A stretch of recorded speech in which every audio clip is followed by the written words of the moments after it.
আসসালামু আলাইকুম। আজকে আমরা কথা বলবো আমাদের নবসকে আমরা কিভাবে নিয়ন্ত্রণ করতে পারি সেটা নিয়ে। তো এমন ১৫টা কৌশল রয়েছে, যদি আমরা সেটা অবলম্বন করি তাহলে আমাদের নবসকে আমরা খুব সহজে নিয়ন্ত্রণ করতে পারবো। এখন অনেকের মাথায় প্রশ্ন আসতে পারে যে নবস আসলে কি? নফস হচ্ছে শয়তান, কিন্তু আসলে খারাপ ছিল না একটা সময়, আমরা সবাই জানি। আর তার নফসই কিন্তু তাকে আসলে খারাপ করে দিয়েছে। এটা হচ্ছে আমাদের সবার সাথে আমাদের একটা নফস থাকে, যেটাকে আমরা অনেকে ইচ্ছা মনে করে থাকি। মানে আমার যদি মন চায় আমি এটা করব তো করব না। এটা আসলে নফসের কাজ। কারণ আপনার এখন নামাজ পড়ার ধরেন সময় হয়েছে, বাট আপনি নামাজ পড়তে যাচ্ছেন না, একমাত্র আপনার নফসের কারণে। তো এমন আমি আসলে ১৫টা কৌশলের কথা বলব, যেগুলো যদি আপনারা ঠিকমতো পালন করেন তাহলে আপনাদের নফসকে আপনারা নিয়ন্ত্রণ করতে পারবেন। আপনারা যা চাইবেন তাই হবে। সবার প্রথম হচ্ছে ফজরের পর না ঘুমানো। আপনি যদি ফজর নামাজের পরে না ঘুমান তাহলে আপনি আপনার নফসকে নিয়ন্ত্রণ করতে পারবেন।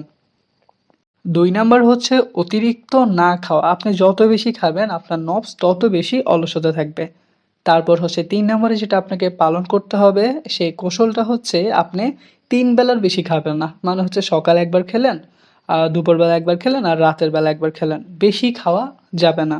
৩ বেলার বেশি আমরা যে সারাক্ষণ একটু, একটু করে খাবো এটা করা যাবে না।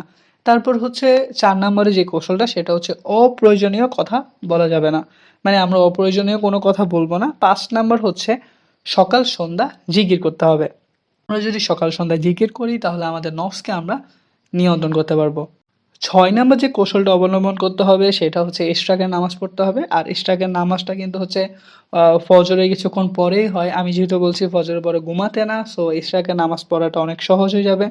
৭ নাম্বার হচ্ছে কোরআন পড়া। আপনি যদি আপনার নফসকে নিয়ন্ত্রণ করতে চান, আপনাকে দৈনিক কিন্তু কোরআন পড়তে হবে। তাহলে আপনি আপনার ইচ্ছার বিরুদ্ধে যেতে পারবেন, আপনার নফসকে আপনি নিয়ন্ত্রণ করতে পারবেন। ৮ নাম্বার হচ্ছে ঘুমের পরিমাণ কমাতে হবে। আপনি যদি সারাক্ষণ ঘুমান, আপনি যদি সারাক্ষণ ঘুমিয়ে থাকেন তাহলে কিন্তু আপনার নফস আপনার উপরে অনেক ভালোভাবে জোরে বসবে। এইজন্য চেষ্টা করবেন ৬ ঘন্টা থেকে ৮ ঘন্টার বেশি ঘুমানোর জন্য না। এতে করে আপনার জন্যও ভালো হবে এবং কি আপনি আপনার নফসটাকেও নিয়ন্ত্রণ করতে পারবেন। তারপর যেটা সেটা হচ্ছে ব্যায়াম করার চেষ্টা করবেন। সেটা হতে পারে ঘুমানোর আগে কিংবা ফজর নামাজের পর। তারপরে যেই কাজটা করতে হবে সেটা হচ্ছে আপনার দৃষ্টিটাকে হেফাজত করতে হবে। আপনি যদি আপনার দৃষ্টি হেফাজত করতে পারেন তাহলে আপনি আপনার নফসটাকে নিয়ন্ত্রণ করা আপনার জন্য সহজ হয়ে যাবে। তারপর হচ্ছে চেষ্টা করবেন সোশ্যাল মিডিয়াতে সময় কম দেওয়ার জন্য। এতে করে হয় কি, আমরা যখন সোশ্যাল মিডিয়াতে সময় দিই, কোন সময় আমাদের সময়টা পার হয়ে যায় আমরা কিন্তু আসলে বলতেই পারি না। সো চেষ্টা করবেন সোশ্যাল মিডিয়াতে সময় কম দেওয়ার জন্য।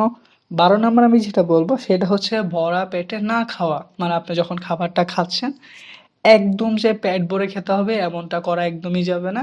ভরা পেটে খাওয়া যাবে না। তাহলে হচ্ছে আপনার নফসটাকে নিয়ন্ত্রণ করতে পারবেন। ১৩ নাম্বারে আমি যেটা বলবো সেটা হচ্ছে আপনি চেষ্টা করবেন তাহাজ্জুদের নামাজ পড়ার জন্য। আপনি যদি তাহাজ্জুদের নামাজ পড়ে থাকেন তাহলে হবে কি, আপনি আপনার নফসটাকে খুব সহজে নিয়ন্ত্রণ করতে পারবেন।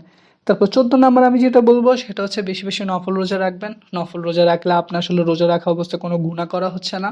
এতে করে হচ্ছে আপনার নফসকে নিয়ন্ত্রণ করা আপনার জন্য অনেকটাই সহজ হয়ে যাবে। এবং আমি সর্বশেষ যেটা বলবো, যে কৌশলের কথা বলবো সেটা হচ্ছে আপনি অজু করে ঘুমাবেন। আপনি যদি অজু করে ঘুমান তাহলে হচ্ছে যে আপনার শরীর পবিত্র থাকলো, আপনি নামাজের সময় দেখবেন ঠিক উঠে যাবেন এবং কি আপনার নফসটাকে আপনি নিয়ন্ত্রণ করতে পারবেন।